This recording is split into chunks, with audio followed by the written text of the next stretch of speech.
आज 5:30 વાગે એક બનાવ બનેલો છે જે આધારે કમાવાની હાય થતા જે લાય હોય ને ખતીજાબેન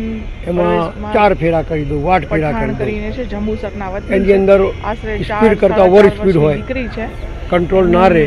જે ટોય ટ્રેન છે એની સાથે એક્સિડન્ટ બનવાનો બનાવ બનેલો તો એ આધારે દીકરીને કોઈનું તો જીવ ગયું બાળકીનું, એમને મૃત એના મા બાપને પૂછો કે શું થયું છે અને આગળની પીએમ કરાવવાની વગેરે સેફટી વગર કોઈ બી રમત ગમત કરવી અને આ એ લોકોના હિત માટે નથી. સયાજીગંજ પોલીસ સ્ટેશન અને જો સેફટી ના હોય તો કોઈ પણ જોઈન્ટ હોય કે કોઈ બી હોય,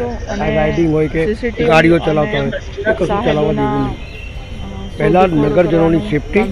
અને પછી કમાવાની હાય કરો એવું મારું માનવું છે. પાયલોટની હજી ધરપકડ કરવામાં આવેલી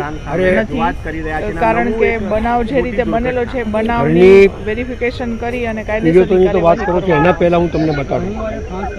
એના પહેલાં ફતેપુરાથી એક માણસ નોકરી પર જતો તો પૂરાયેલું હતું થોડુંક, હા બિલકુલ તપાસ, ગટરમાં પડી ગયો, 8 દિવસ પછી લાશ મળી એને આજ દિવસ સુધી પેલી છોકરીને ન્યાય નથી મળ્યો. ઘરની દુર્ઘટના સાંજના સમયે ટ્રેન રાઉન્ડ ઉપર હતી, આપણી જે કમાવાની હાય લાઈફ જેકેટ પહેરાયા નહીં, ટ્રેન રાઉન્ડ ઉપર હતી ત્યારે માણસો ચાલુ ટ્રેનમાં કંઈક ચડવા ગઈ, પ્રાથમિક માહિતી મુજબ છોકરાઓ મરી ગયા અને પડીને એમાં કંઈક ભાવાર્થ એ છે કે તમે જેને કોર્પોરેશન કેમ નથી ચલાવતું? ના ના, એ બાજુમાં સાઈડ ઉપર જ બધા ઊભા હતા અને ટ્રેન જીવ જોડે રમત ના કરો તમે લોકો. કમાવાની આપો, કોન્ટ્રાક્ટ આપી દીધું,